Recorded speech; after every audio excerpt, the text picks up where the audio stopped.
पानी से डरने वाली बतख। एक बार एक जंगल में एक तालाब के किनारे पर एक पेड़ था जिस पे बहुत सारे पक्षी रहते थे। उस पेड़ के नीचे कुछ बतख भी रहते थे। उनमें से एक बतख को पानी से बहुत डर लगता था। उसे डर था कि अगर वो पानी में जाएगी तो डूब जाएगी, इसीलिए वो हमेशा किनारे पर ही रहती थी। उसके दोस्त उसे हमेशा बढ़ावा देते थे और कहते थे, बहुत सारे चीजें खाने को मिलती है, जमीन पर कुछ नहीं। वो उनकी बातें सुनकर चली तो जाती, पर जैसे ही पानी को देखती तुरंत डर के वापस आ जाती। कभी जब उसे खाने को कुछ नहीं मिलता तो वो भूखी ही रह जाती, पर कभी पानी में नहीं जाती। मेरे दोस्त कितने मजे से खाना खा रहे हैं। पानी में कितना सारा खाना है और मैं यहाँ अकेली भूख से तड़प रही हूँ। पर भूख से तड़पना पानी में डूब के मरने से तो अच्छा है। मुझे पानी से बहुत डर लगता है, पता नहीं ये डर कब खत्म होगा। पेड़ के ऊपर से एक कौवा हमेशा उसे देखता था। उसे किसी भी तरह से अपने दोस्त का ये डर निकालना था। उसने बतख से कहा, दोस्त तुम इतना क्यों डर रहे हो? उस बंदर को देखो, वो कितने मजे से पेड़ से लटका हुआ है। और उन पक्षियों को तो देखो, कितने मजे से आसमान में उड़ रहे हैं। इसी तरह तुम भी मत डरो, अपने दोस्तों के साथ जाओ और मजे से तैरो, तुम नहीं डूबोगी। नहीं बाबा, मुझे तो बहुत डर लगता है।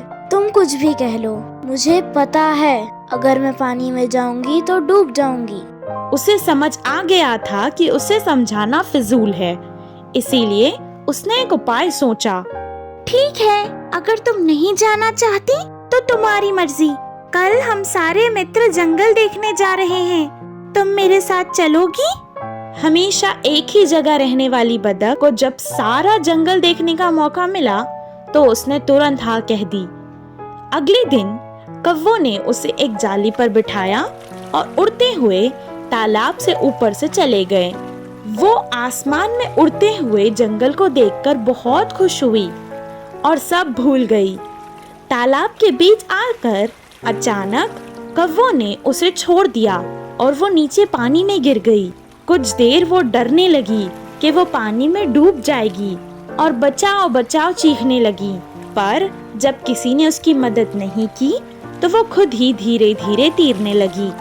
कुछ देर के बाद उसको सारा डर निकल गया और वो मजे से तैरने लगी। उसके दोस्त भी उसे तैरते हुए देखकर बहुत खुश हुए।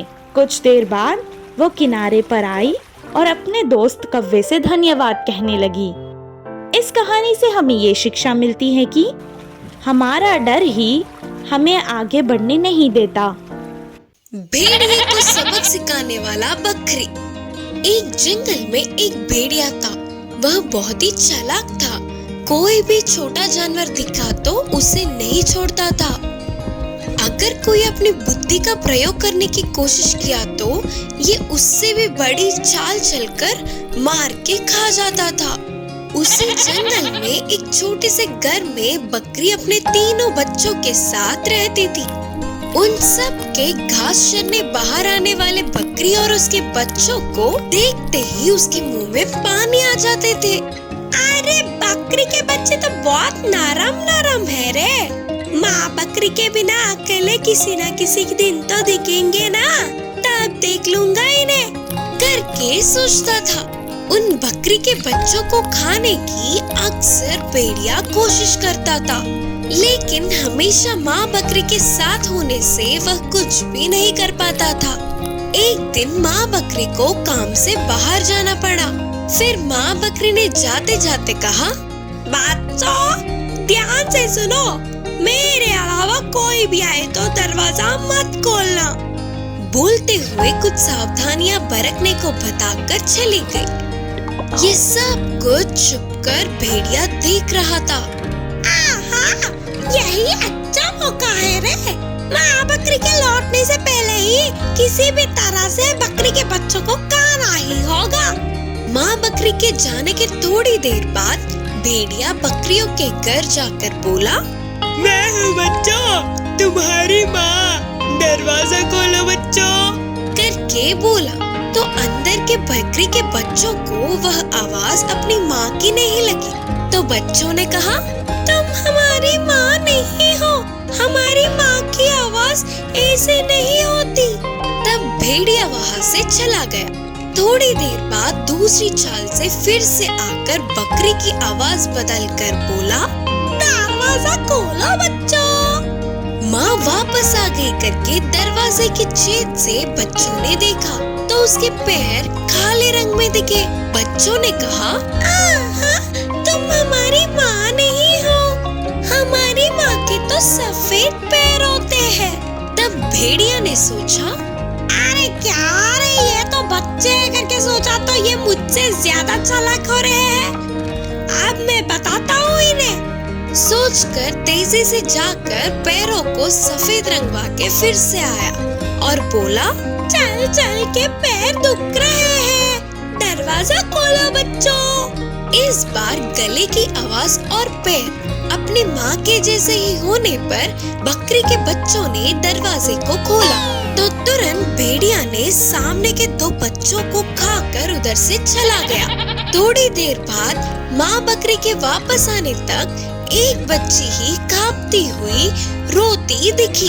पूरी बात जानकर माँ बकरी गुस्से से भेड़िया के गुफा में गई। भूख मिटने से गहरी नींद में सो रहे भेड़िए के पेट को काटकर उसके बच्चों को धीरे से बाहर निकाली और थोड़े पत्थरों को डालकर वापस पेट को सील के बच्चों को लेकर पास के पेड़ के पीछे चली गई। थोड़ी देर बाद उठने वाले भेड़िए को उससे पहले क्या हुआ नहीं पता था। प्यास बुझाने के लिए नदी के पास जाकर पानी पीने के लिए आगे झुकते ही पत्थरों के भार से नदी में गिरकर डूब गई। भेड़िए से पीछा छूटने पर बकरी और उसके बच्चे बहुत खुश हुए। उस दिन से वे जंगल में खुशी से आजाद घूमने लगे। इस कहानी की नीति है कि हमारे दुष्ट विचार हम पर ही भारी पड़ते हैं। बंदर की शरारत। एक बार एक बहुत शरारती बंदर रहा करता था। वो जंगल में घूम रहा था, तभी उसे कुछ दिखाई दिया। वो तुरंत एक पेड़ के पीछे छुप गया। उसने देखा कि कुछ देर पर एक हाथी सोया हुआ है, जिसके पास ही उसका बच्चा खेल रहा था। पर वहां से थोड़ी दूर पर ही एक जंगली भैंसा भी सोया हुआ था। बंदर को शैतानी करनी थी, तो उसने अपने हाथ में एक केला लिया और उस बच्चे को अपने पास बुलाने लगा। तभी उसने केला भैंसे पर फेंक दिया।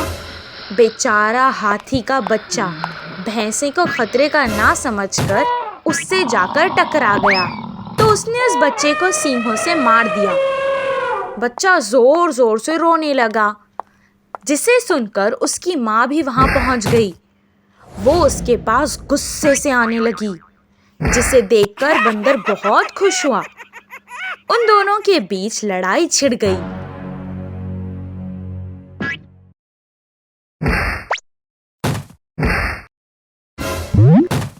जिसमें भैंसा हार गया। कुछ देर बाद बंदर एक और पेड़ के पीछे एक भालू को और उसके बच्चे को जमीन पे सोते हुए देख रहा था। वहीं कुछ दूर पर एक शेर भी शिकार कर रहा था। उसने भालू के बच्चे को अपने हाथ से उठाया और शेर के पास रख दिया।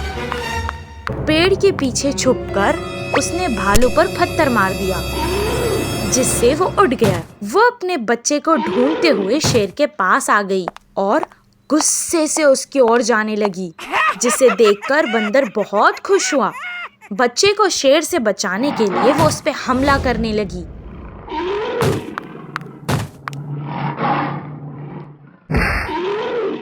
और शेर को एक पंजा मारकर चित कर दिया।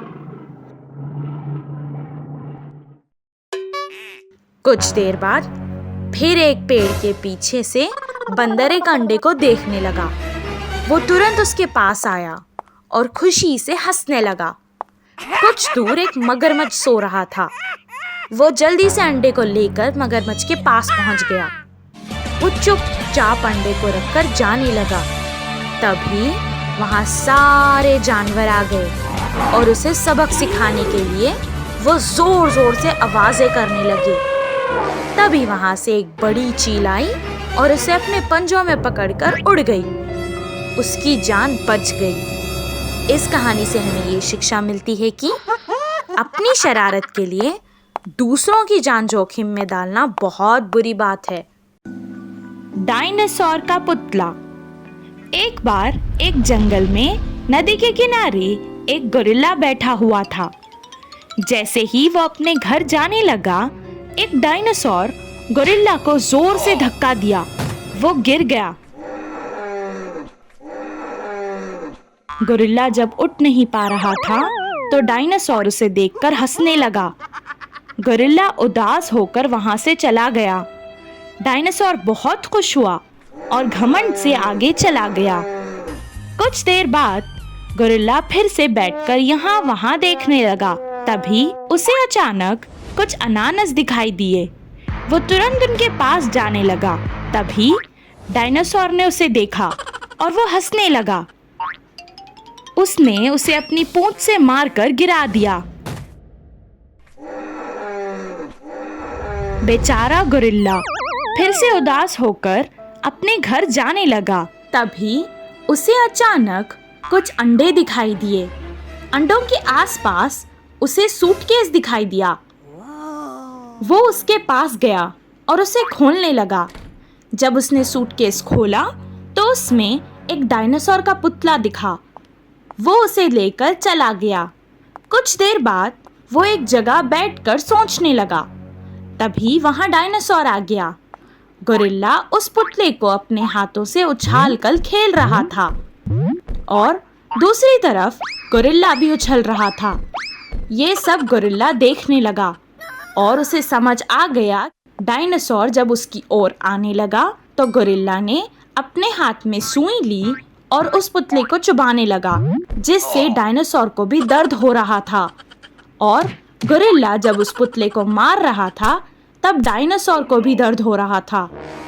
गोरिल्ला ने डायनासोर से कुछ फल लाने को कहा। जब उसने मना कर दिया तो वो उसे डराने लगा। वो चुपचाप उसकी बात मानकर चला गया। डायनासोर भी बहुत अक्लमंद था। वो सड़े हुए और खराब फल लेकर आया, जिससे गोरिल्ला को बहुत गुस्सा आया और उसे दोबारा अच्छे फल लाने को कहा। जब डायनासोर ने मना किया तो वो उसे मारने लगा। डायनासोर बेचारा चुपचाप वहां से चला गया और अच्छे फल लेकर वापस आ गया। गोरिल्ला अब डायनासोर पर बैठकर सवारी करते हुए फल खाना चाहता था। डायनासोर ने उसे अपने ऊपर बिठा लिया।